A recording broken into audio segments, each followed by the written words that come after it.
We don't have 30 billion in the account, but we have 25 billion from the Lagos State government to support you. So if you are setting up your business, or you run a business, or you need some skills to become more employable and for you to create jobs for people, we are here to support you. So if you want to join the Pepper Them gang, LSETF is the place to come. Because when you grow your business and you become more successful, that's all you're going to do. Pepper them. K1 the ultimate. It's a new dawn, come, let's work together. Yeah. Lagos State, come, let's take you further. Oh. Lagos is 50, we go jolly together. Celebrate Faji together. Awala leko itesiwaju eko gangan ni koko. Eko ayo ni di odibaje lai. Eko amo. Itesiwaju eko loje walogun. Lola Eledumare. Ashe. Okay, loke lamalo. Ashe. Onitori wada rula lai. Itesiwaju eko.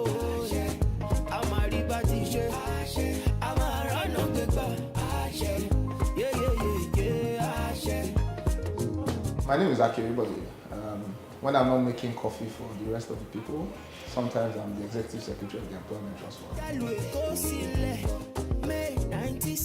An idea is a great way to ask. I think everyone has an idea, right? Because we all have people who are out of work, who are looking for work.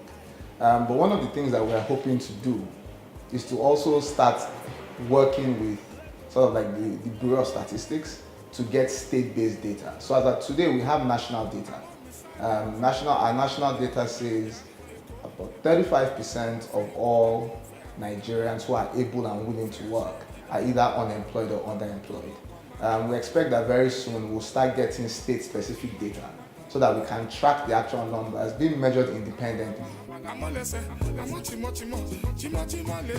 The most important thing here is impact, right?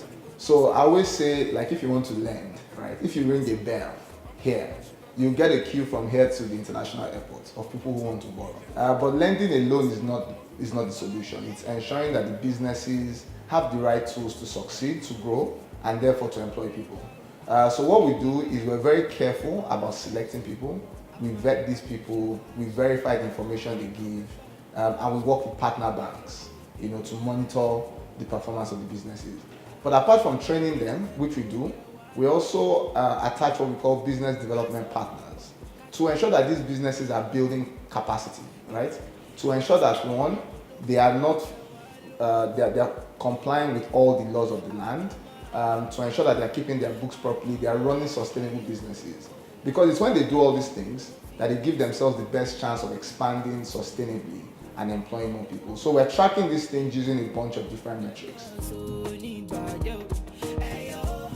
Absolutely. You get trained before you even access the loan. So before you are, the final condition before you benefit from the loan program is that you must attend those training programs. So for some people, it's even basic financial literacy, right? So understanding that when you take a loan, you should bank your proceeds. And that when you bank your proceeds on a daily or weekly basis, it becomes very easy to repay your loan when it's due. It's to ensure that you understand, some businesses don't know, health insurance is mandatory for certain types of businesses. The Pension Reform Act says if you have more than 5 employees, they must have retirement savings accounts. Those kind of things are things that we need to let people know, that this is how to run a business sustainably. This is how to keep your books properly. This is how to understand whether you're ever making a profit or a loss. So there's no point if your business means that you have to travel to the UK to bring in products, right? And you spend £1 million buying a ticket, staying in a hotel, and you're only making profit of 700,000 when you sell the products. You're running that business at a loss. If you don't keep your books properly, there's no way you'll be able to identify some of these challenges. First, I can't guarantee any applications. I have no such powers. But I think to give your application the best chance of succeeding, one is be absolutely clear about what you're telling us and don't tell lies. Because we will always go and verify some of the things you tell us. You give us your BVN, right?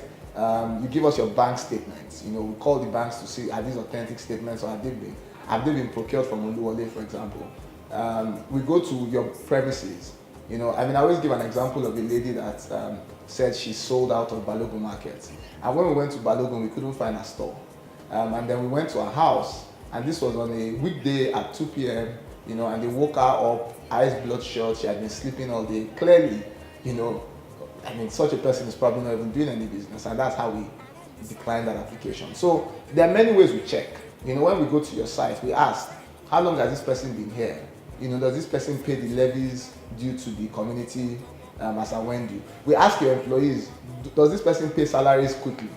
Because if you are owing your workers' salaries, the people that work for you and see you every day, the chances that you pay us our loan is very slim. So we do all these kind of checks just to be sure that we're lending to the right people. So our loans are not the type that you use to buy a Shobi. It's not the one that you use to go on holiday. It's not the one that you used to have a party. Because if you do that, we would the full arm of the law. So we will take it to court. We'll charge it to court. If you don't want your television auctioned because you've defaulted by using our money to buy clothes for your friend's wedding, then you should pay your loans when due. So our default rates are, at this stage, very low. And we intend to maintain it that way. So this is not money for the boys. What is it like to run LSETF on a daily basis? And that's very interesting.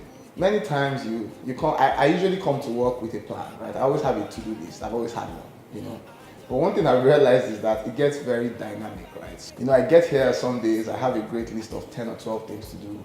And then someone bumps into my office and has a problem that, makes a mockery of my list. So it's very dynamic. Things are changing very quickly, but it's also very exciting, to have an opportunity to build something like this from scratch, to leave a legacy that we all believe will outlive every one of us. I think it's a very humbling experience, and it's definitely a very exciting experience. I try every day to ensure my energy levels stay up. So after work, I try to work out every day to make sure I get some energy back. And I think we have a very good team here. People who come in here every day to solve problems for negotiants, who don't complain when we have challenges, who are always seeking solutions. So leading such a team for me inspires me, because if I see the energy across the team, it's only normal that I must bring, if not equal, but even more energy to support that team. How does it feel not to have precedent before? I think it's scary. When we started this thing, it was a blank sheet. We even looked across Africa, across the world, who's trying to do what we're doing. Not very many. Some were doing different elements of it. So I think it was very, very exciting. I was personally, I had doubts. I kept asking myself, am I sure I'm the right person to do this? Am I sure I can succeed at this job? But I think that if you don't have doubts, then it also tempers the excitement of doing something relatively new. So it was super exciting, but it's also humbling that we are setting the standard for something that will outlive us, and something that other states, other countries can come to learn from in the future. Do I believe the LSETF model can help unemployment in Lagos State? I think sitting here is the answer to that. If I didn't believe that, I won't be here. I won't have taken this job. And I believe that everyone here won't be here. At interviews when we were hiring our staff, everyone was passionate about being able to solve a problem they've always worried about.